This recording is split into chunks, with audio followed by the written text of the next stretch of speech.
बिस्मिल्लाहिर्रहमानिर्रहीम। अस्सलाम वालेकुम नाज़रीन, उम्मीद है आप सब लोग खैर खैरियत से होंगे। लालची मोदी के साथ वो हो रहा है, आपने बचपन में एक कहानी सुनी होगी कि एक जानवर एक पुल के ऊपर से गुजर रहा होता है, वो अपना अक्स देखता है और वो उसके अक्स के अंदर वो हड्डी देखता है और वो हड्डी को छीनने के लिए भौंकता है, तो उसको पता चलता है कि जो उसके अपने मुंह में हड्डी थी वो ही गिर गई है। यही आज मोदी के साथ हो रहा है कि मोदी ने आर्टिकल 370 के तहत कश्मीर और लद्दाख को यूनियन टेरिटरी में शामिल करने की कोशिश की और आज उसके अपने इलाके उसके हाथ से निकल रहे हैं। कमांडर लेवल की चीन और भारत की राउंड टेबल एक कॉन्फ्रेंस हुई है, मीटिंग्स हो रही हैं। जैसे कि आपको पता है, पहले फेज़ के अंदर ये डिसाइड किया गया था कि गुलवान वैली के अंदर, गोगरा पोस्ट के अंदर और पेट्रोलिंग पोस्ट 17, 15 और हॉट स्प्रिंग के एरिया में 1-1 किलोमीटर पीछे चले जाएंगे। उसमें हमने आपको बता दिया कि किस तरीके से 18 किलोमीटर का इलाका भारत चीन के हवाले कर चुका है और अपनी जो लाइन ऑफ एक्चुअल कंट्रोल है वो उससे पीछे जा चुका है। अब एक और जो है ना, एक तरह से बम गिरा है मोदी के सर के ऊपर, वो इस तरीके से कि कॉन्फ्रेंस हुई है। अब उसके सेकंड फेज़ है, उसके अंदर डिसाइड ये करना है कि पैंगोंग टिसाओ में जहाँ पे फिंगर 4 के ऊपर चाइनीज़ बैठे हुए हैं और फिंगर 3 के ऊपर भारतीय बैठे हुए हैं और साथ में डेप्सिंग और दौलत बेग उलदाई का एरिया, कि वहाँ से अब फ़ौजों को कैसे पीछे किया जाए। तो जनाब, भारत को अब पता चला है कि वो जो 3 इलाके थे जहाँ पर वो अपने तकरीबन 18 किलोमीटर का एरिया खो चुके हैं, वो तो इंतहाई लेस कंटेस्टेड थे चाइना की नज़र में, और वहाँ पे तो चाइना ये समझता था कि कोई मसला ही नहीं है और वो एहतियाती तौर पे आके बैठा था, इसलिए वो 1 किलोमीटर पीछे हो गया और उसको कोई फ़र्क नहीं पड़ा। लेकिन असल मसला जो है वो पैंगोंग टिसाओ के अंदर है और उसके साथ डेप्सिंग में ये असल मसला है। और पैंगोंग टिसाओ का मैं आपको बता दूं कि पैंगोंग टिसाओ के अंदर फिंगर 4 से कोई चंद किलोमीटर पीछे वो गए हैं, लेकिन जो उसकी रिजेस हैं उस वहाँ पे पहाड़ी की, वहाँ पे मेन मकामात पर चाइनीज़ अभी भी खैमे बना के बैठे हुए हैं और भारतीय फ़ौज उनके निशाने पे है, उनकी निगाहों के सामने तमाम मूवमेंट्स हैं और भारत का सारा इलाका वो वहाँ से मॉनिटर कर सकते हैं। उन्होंने वहाँ से पीछे जाने से इनकार कर दिया है, जबकि चीन ने सियाचिन के पास दौलत बेग उलदाई में भारतीय एयरफोर्स से सिर्फ 30 किलोमीटर दूर डेप्सिंग के इलाके में वहाँ पर एक वाई जंक्शन है जिसको बोटलनेक भी कहा जाता है, उसके पास उन्होंने रास्ता बंद कर दिया था और बड़ी तादाद में फ़ौजी तैनात कर दिए थे।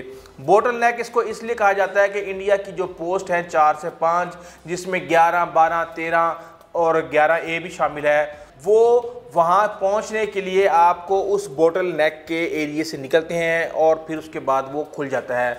तो वो किसी भी पोस्ट का वहाँ पे पेट्रोलिंग वो नहीं कर सकता और भारतीय फ़ौजी की पेट्रोलिंग रोक दी गई है। इससे पहले चीन और भारत के फ़ौजी इस जगह पर पेट्रोलिंग करते थे, कभी चाइना जाके कर लेता था, कभी भारत जाके कर लेता था, और अब चीन के यहाँ पर बैठने का मकसद ये है कि वो इस जगह पर भारत की पेट्रोलिंग को रोक कर इस इलाके पर अपना क्लेम कर सके। ये जगह दरबुक शोक रोड जो कि 255 किलोमीटर है लंबी रोड, अभी स्ट्रेटेजिक रोड बनाई है, उससे सिर्फ 7 किलोमीटर के फासले पे है, जो कि एक तरह से सप्लाई लाइन है, लाइफ लाइन है इंडियन आर्मी की वहाँ पे, जहाँ पे दौलत बेग उलदाई के अंदर उन्होंने पूरी ब्रिगेड बिठाई हुई है और तकरीबन कहा यह जाता है कि इंडियन एयरफोर्स के 60% जो एसिड्स हैं वो जाकर उन्होंने वहाँ पे इकट्ठे कर दिए हैं। इस जगह पर चीन के बैठने से पाकिस्तान और चीन दोनों को इस हवाले से फ़ायदा होगा। भारत ये समझता है कि इस तरफ से चीन सियाचिन की तरफ और साथ में कारगिल की तरफ आ सकता है, तो उधर से पाकिस्तान चढ़ाई कर सकता है और यहाँ पर सियाचिन और कारगिल तक बड़ी आराम से रिसाई हो जाएगी और वह यहाँ बैठकर पाकिस्तान को फ़ायदा पहुँचा सकता है। देखें, असल में जो अभी बात चाइना ये कर रहा है वो सही कर रहा है। बेसिकली तारीख़ी तौर पर लद्दाख की सरहद पर 2 पॉइंट्स जो हैं वो इंतहाई इम्पोर्टेंट हैं।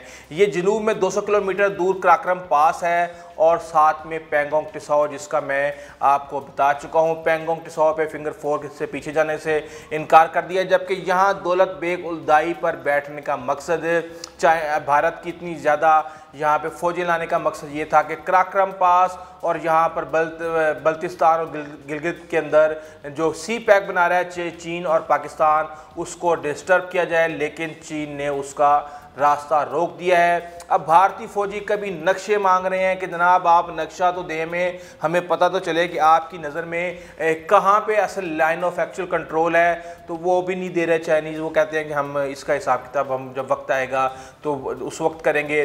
फिर वो उनसे कह रहे हैं कि जनाब चले आप हमें इतना ही बता दें कि 30,000 फौजी जो एक दूसरे के आमने सामने खड़े हुए 1550 किलोमीटर सरहद के ऊपर, उनके वापस जाने का हमें कोई टाइम बाउंड टाइम फ्रेम दे दें कि ये कब वापस जाएंगे। और मीनवाइल वही रिथोरिक उन्होंने रखा हुआ है कि आप पेंगोंग टिसाओ से फिंगर 8 पर चले जाएं, आप डैप्सिंग से थोड़ा पीछे बोटलनेक से पीछे हट जाएं ताकि हमारे वहाँ पे जो है ना पेट्रोलिंग हो सके, जिसको चीन ने बुरे तरीके से इनकार कर दिया, रिजेक्ट कर दिया। और अभी दोनों तकरीबन ये जो मीटिंग है ये 14 घंटे जारी रही। इसके अंदर चाइनीज़ और इंग्लिश के अंदर ट्रांसलेशनें भी होती रहीं और बड़े जो है ना मामला चलते रहे। साथ में जो इंडिया के जर्नैल हैं वो फ़ोन पे अपनी हाई कमांड से इंस्ट्रक्शंस भी लेते रहे। लेकिन ये 14 घंटे की जो इस वक्त मीटिंग हुई है उसके अंदर दोनों तरफ से अपने अपने पॉइंट्स लेकर चले गए हैं। चीन इंतहाई कॉन्फिडेंट है, उसको पता है कि उसने क्या करना है और क्या नहीं करना। इसके अलावा आपको बताऊं कि ऑस्ट्रेलिया के अंदर मालाबार के पॉइंट पे इंडिया करने जा रहा है। ऑस्ट्रेलिया को इनवाइट कि वो आए और आके इंडियन ओशियन में जापान, अमेरिका और इंडिया के साथ एक्सरसाइज करे, नेवल एक्सरसाइज करे। और पिछले 5 साल से ऑस्ट्रेलिया की ख्वाहिश थी कि वो आए और आके यहाँ पर एक्सरसाइज करे, लेकिन हर दफ़ा भारत उसको का रास्ते में रुकावट बन जाता था, क्योंकि उसको पता था कि अगर ऑस्ट्रेलिया इधर आएगा तो चीन नाराज़ होगा और वो किसी भी सूरत चीन को नाराज़ करना नहीं चाहते थे। लेकिन अब मामला तब्दील हो चुके हैं, मोदी मेहरबान हो चुके हैं और इसलिए बहुत जल्द आप देखेंगे कि 4 ममालिक मिल के इंडियन ओशियन के अंदर अपनी एक्सरसाइज करेंगे। क्योंकि अमेरिका ये समझता है कि इस वक्त जितने भी उसके पास रिसोर्सेज और एसिड्स हैं साउथ चाइना सी के अंदर और इंडियन ओशन के अंदर, वो चीन को रोकने के लिए नाकाफ़ी हैं। इसलिए उसको अपने पार्टनर्स की और अपने इत्तेहादी ममालिक की ज़रूरत पड़ेगी। और जैसे जैसे ये मामला आगे चल रहे हैं, देखें अगर चीज़ें डिफ्यूज़ हो रही हैं तो इस मामले को बिल्कुल ख़त्म हो जाना चाहिए।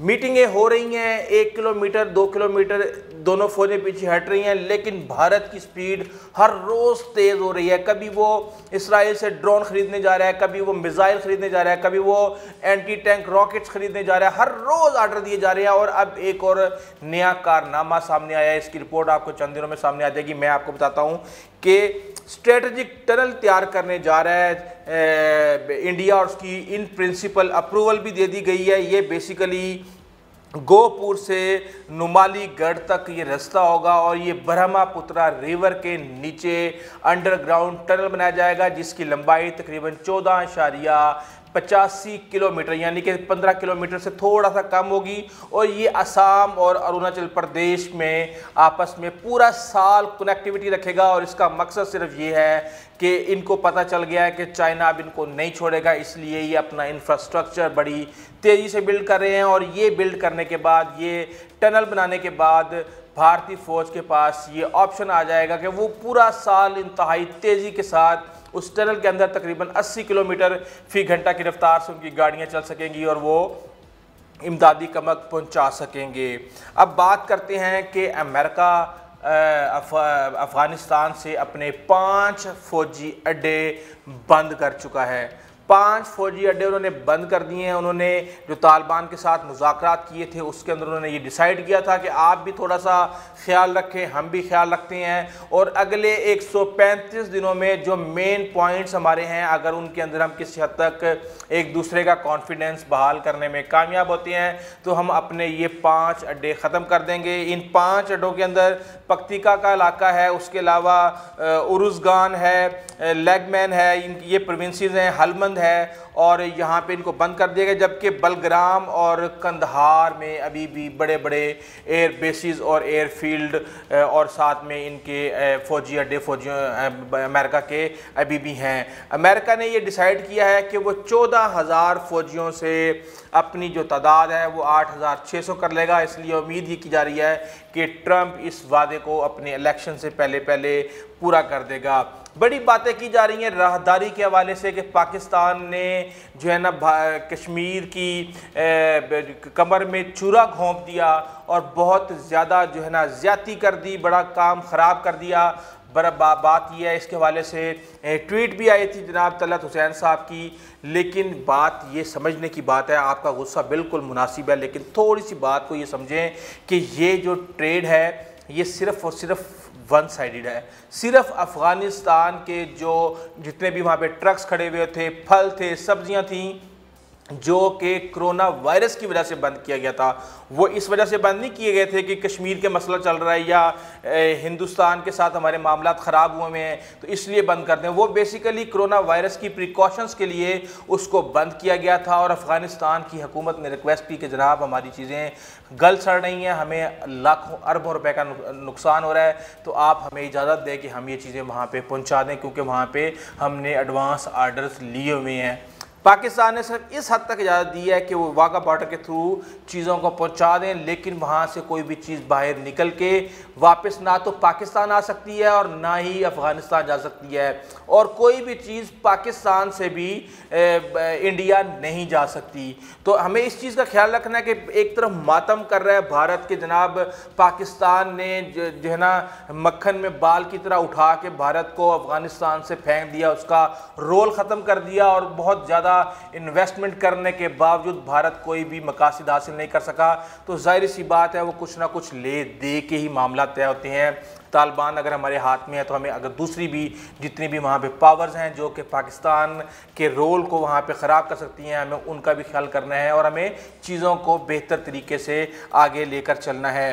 दूसरी तरफ से नेपाली वज़ीर आज़म उन्होंने एक स्पीड रखी हुई है और वो एक तरह से ना ओले बरसा रहे हैं मोदी के ऊपर, भारत के ऊपर। वो कहते हैं जी कि ये भारत का पुराना काम है, ये ना सिर्फ लैंड चुराता है, ये बेसिकली कल्चर भी चुराने का माहिर है। उन्होंने कहा जी राम, ये कहाँ से राम आ गए? आप हिंदुस्तान जो है ना पूरे हिंदुओं का ठेकेदार बना हुआ है और वो उसने एक गलत आर्टिफिशियल मुकाम अयोध्या बना दिया है कि यहाँ पे राम पैदा हुए थे, यहाँ पे राम रहते थे। कहते वो जो मुकाम है भारत के अंदर वो गलत और जाली है। असल चीज़ ये है कि हम सीता हमारी थी, नेपाली थी, हमने राम को सीता दी थी और उस वक़्त ये मुमकिन ही नहीं था कि अयोध्या से यहाँ पे आके और सीता के साथ उनकी शादी होती। वो बेसिकली जो अयोध्या है वो नेपाल के अंदर ही है और एक छोटा सा गांव है, वहाँ के वो प्रिंस थे और उनको इस तरीके से ये मामला किए गए थे। उन्होंने कहा है कि इंडिया अपना ये कल्चरल इन्वेजन बंद करे। इस हवाले से जो हमारे पास अपडेट्स आएंगे इंशाल्लाह हम आपको कोशिश करेंगे कि सबसे पहले पहुँचाएँ। अगर आपको हमारी वीडियो अच्छी लगी है तो प्लीज़ आप हमारे चैनल को सब्सक्राइब कीजिएगा, बेल आइकन को प्रेस कीजिएगा। अपने दोस्तों, अज़ीज़ व क़रीब और हमसायों का ख़ास ख्याल रखिएगा। आइंदा तक इजाज़त दीजिए। अल्लाह हाफ़िज़।